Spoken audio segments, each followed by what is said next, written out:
जी का अनंतम शुक्राना।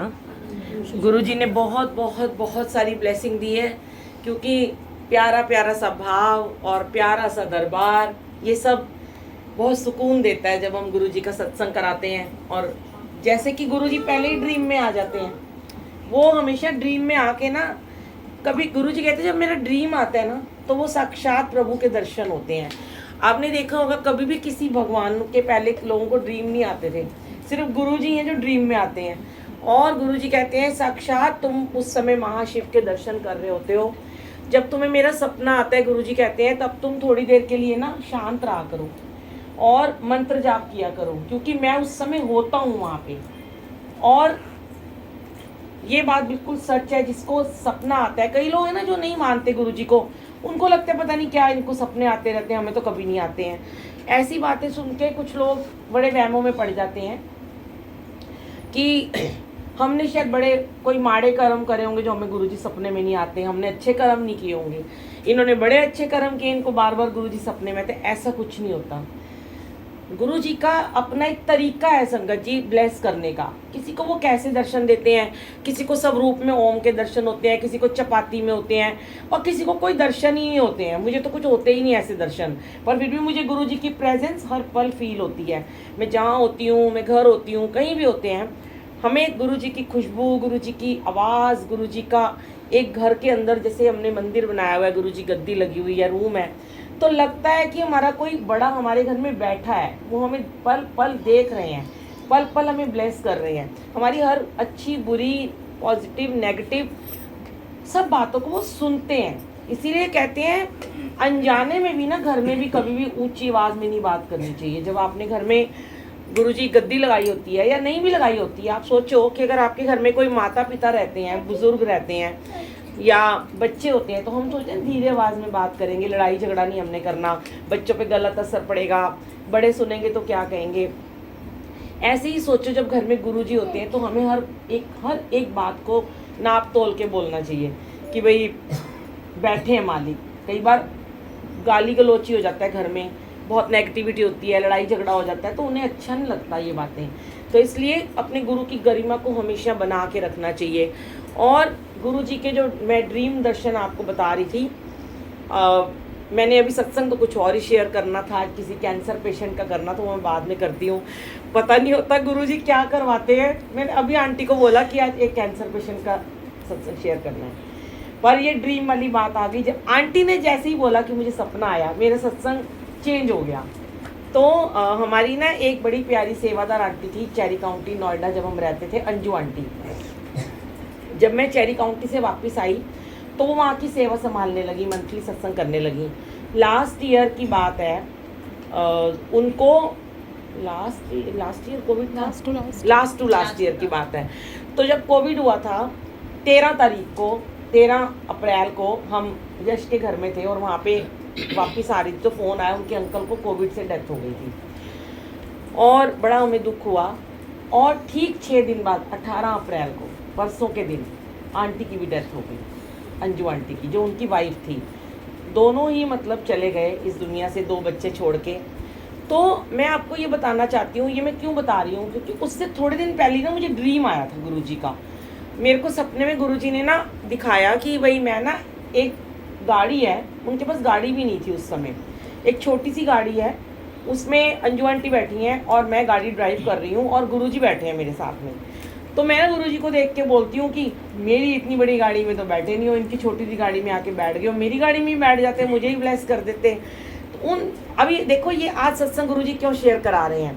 2 साल पहले मैंने शिव पुराण पढ़ी थी, तीसरी बार पढ़ी थी, इस बार मैं चौथी बार फिर से पढ़ रही हूँ। सुबह 4:30 बजे से 4:45 लाइव आती हूँ मैं गुरुजी की वीरा फेसबुक पे।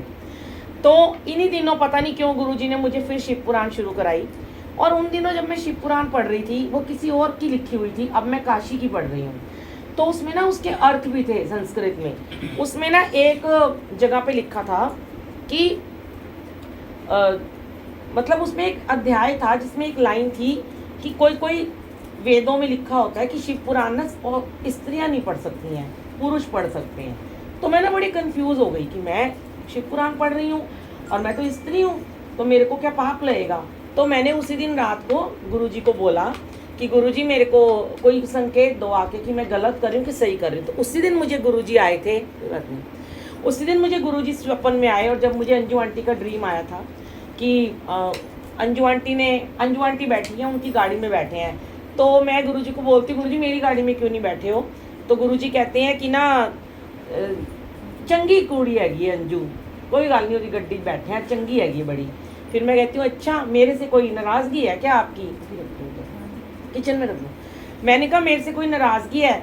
तो गुरुजी मुझे मुस्कुरा के देखते हैं। हाँ, और मैं आपको एक बात बता दूँ, गुरुजी ने ना लेडीज सूट पहना हुआ, कुर्ता पजामा नहीं पहना हुआ। तो मैं कहती हूँ गुरुजी आज आप लेडीज सूट में क्यों आ गए हो, आप तो कुर्ता पजामा पहनते हो। तो वो मुस्कुरा रहे हैं। तो फिर मैंने बोला कि गुरुजी मुझे कहते हैं तू ना शिव पुराण पढ़ती पई है, बहुत चंगी पढ़ती है, मैंने बड़ा चंगा लग रहा है। मैं बड़ी खुश कि मैंने तो 2 दिन पहले ही वो पढ़ा और मैंने गुरुजी को बोला कि भाई औरतें नहीं पढ़ सकती हैं। और मेरे को समझ में नहीं आया कि गुरुजी अचानक से ये बात मुझे क्यों कह रहे हैं। कहते हैं शिव पुराण चंगी गल है, पढ़िया कर। मैं बड़ा खुश हाँ, तू अच्छा पढ़ती है बड़ा। अच्छा, मैं कहा अच्छा पढ़ती हैं, चंगा पढ़ती हैं, कहते हाँ।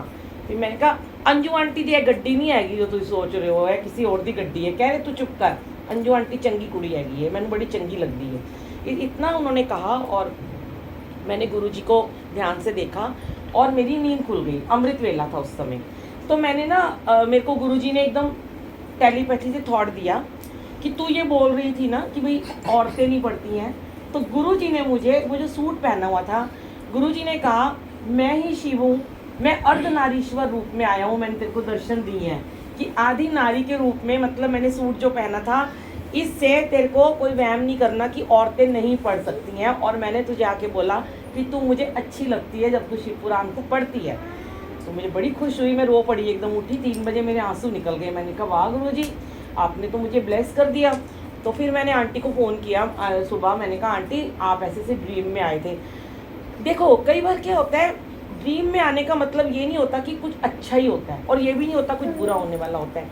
कई बार ना गुरुजी आके ना सपने में ना हमारा गुरुजी आके ना हमारा ना कोई कष्ट काट के चले जाते हैं। अब गुरुजी ने उनकी कोई बला अपने ऊपर लेनी होगी कि उसे अपनी गाड़ी में बिठाया, और मुझे तो समझ में नहीं आया। थोड़े दिन बाद ये आंटी की डेथ हो गई। तो गुरुजी उनको खुद लेने आए थे। उन्होंने कहा बड़ी चंगी कुड़ी है, चंगे लोगों की वहाँ भी बड़ी ज़रूरत होती है, कहते हैं ना वहाँ भी बड़ी सेवादारों की ज़रूरत होती है। तो वो दोनों मियाँ बीवी को ना लव बर्ड्स कहा जाता था, उनका बड़ा ही प्यार था। अंकल उनके आगे पीछे घूमते रहते थे हर वक्त, उनकी लल्लो चप्पो ये बड़ी सुंदर थी वो, अंकल थोड़े डार्क थे तो बहुत उसको पीछे पड़ते थे। तो सब ने कहा लव बर्ड थे, इकट्ठे ही चले गए। चलो जो होना था, बच्चे बड़े थे, अपना अपना सेट हो गए। अब गुरुजी ने उस स्वप्न के थ्रू दिखाया, बहुत सारी बातों के जवाब दिए कि अर्धनारीश्वर रूप में मैंने तुम्हें दर्शन दिए कि औरतें इसको पढ़ सकती हैं। फिर मैंने अब 4थी बार दोबारा उसको शुरू किया। गुरुजी कहते हैं 7 बारी अपने जीवन में शिव पुराण जरूर सुननी चाहिए या पढ़नी चाहिए हर एक इंसान को। एक बार ही नहीं लोग पढ़ पाते हैं, तो इसलिए बार बार गुरुजी एक ही बात, जब किसी के बहुत कर्म बुरे होते थे, कोई बहुत कष्ट में गुरुजी के पास आता था मंदिर में, तो गुरुजी एक ही बात कहते थे। गुरुजी के पास आपको पता है एक रुद्राक्ष होता था। हमेशा जब गुरुजी उस रुद्राक्ष को, आप वीडियो में भी देखना, पानी का गिलास लेते थे, रुद्राक्ष को उस पानी में डालते थे, वो पानी उनको दे देते होते थे और उनके कष्ट कट जाते थे। तो और गुरुजी कहते थे शिव पुराण जरूर पढ़ा करो, शिव पुराण पढ़ने से बहुत हमारे कष्ट कटते हैं। पढ़ नहीं सकते सुन लो, बहुत सारे लोगों ने बोली हुई है, आपको इजी भाषा में समझ में नहीं, जिसकी आती है उसकी सुन लो। मैंने पहले भी डाली है यूट्यूब पे बुलबुल आंटी सत्संग, शिव पुराण 200 पार्ट से मैंने शुरू करी थी और 100 पार्ट है। अभी भी मैं डे 1 से शुरू कर रही हूँ, आज 21 डेज हो गए हैं। सुबह 15 मिनट ही सिर्फ पढ़ती हूँ मैं, सब जुड़ जाते हैं। बाद में भी आप पढ़ सकते हो, मैं उसको पिन कर देती हूँ ऊपर ना, गुरुजी की वीरा में वो ऊपर रहता है, आप बाद में भी सुन सकते हो, नहीं तो खुद पढ़ लो। कहते हैं 1 पेज ही चाहे आप रोज पढ़ लो शिव पुराण का, पर पढ़ो, उससे ना हमारे बहुत कर्म। वैसे तो हर ग्रंथ पढ़ना चाहिए, घर में रामायण पढ़नी चाहिए और महाभारत नहीं घर में रखनी चाहिए, और आपको भागवत पढ़नी चाहिए। भागवत बहुत बार गुरुजी ने पढ़ाई है, पीछे शुरू करी थी फिर छूट गई, आधी रह गई बीच में, पर शिव पुराण में बड़ा ही आनंद आता है।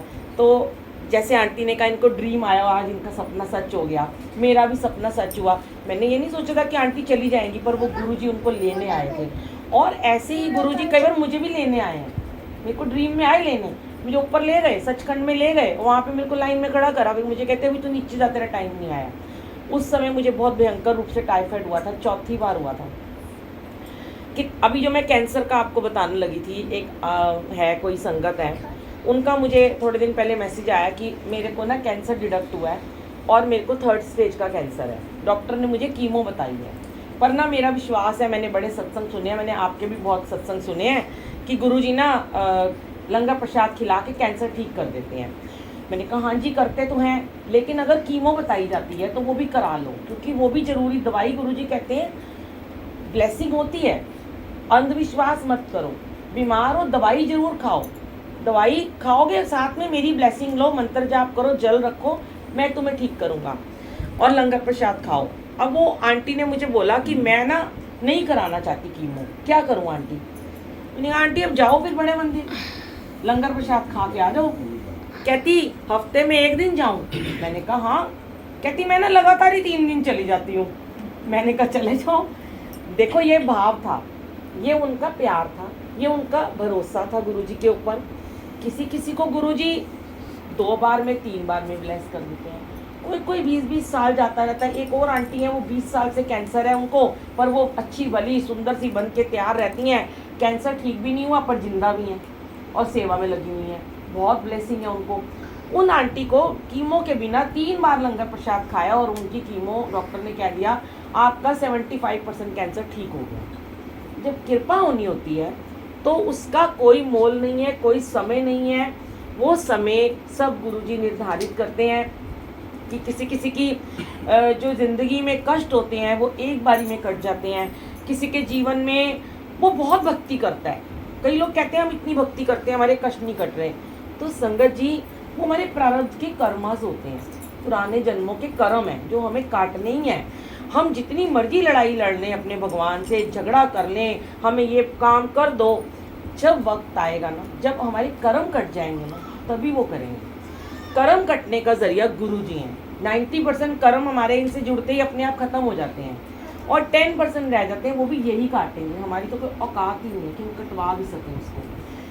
पर जब हम गुरुजी वाले हो जाते हैं, गुरुजी से जुड़ जाते हैं, तो हमें उन पर बहुत भरोसा करना चाहिए, विश्वास करना चाहिए, और विश्वास की हमेशा जीत होती है। जहाँ आपका विश्वास यूं यूं डगमगाता है ना, इफ़ एंड बट मन में आते हैं कि पता नहीं मेरा ये काम होगा कि नहीं होगा, फिर आपका वो काम नहीं होता। अगर आपके मन में ये आ गया, भाव आ गया नहीं होगा मेरा ये काम, मेहनत भी कर रहा हूँ पर मेरा कभी होता ही नहीं, मेरी तो किस्मत ही ख़राब है, लोग ऐसे कई बार सोचते हैं मेरी तो नसीब ही ख़राब है, फूटे नसीब लेके आया हूँ, ये भाव मत रखो। जब गुरुजी से जुड़ते हो बोलो मेरे नसीब बहुत अच्छे हो गए हैं, नहीं मैं पागा वाली हो गई, अभी सुना ना, नहीं मैं ऊँचियाँ पागा वाली, आज गुरुजी मेरे घर आए हैं। तो गुरुजी तुम्हारे घर में हमेशा से ही रहते हैं, हम भाग वाले हो गए हैं। जब हम इतने भाग वाले हो गए हैं तो फिर तो कोई मतलब ही नहीं है कि वो चीज़ नहीं होगी आपकी, ठीक 100% होगी। समय जरूर लग सकता है, आज नहीं कल, कल नहीं परसों होगी, पर विश्वास ज़रूर रखो। विश्वास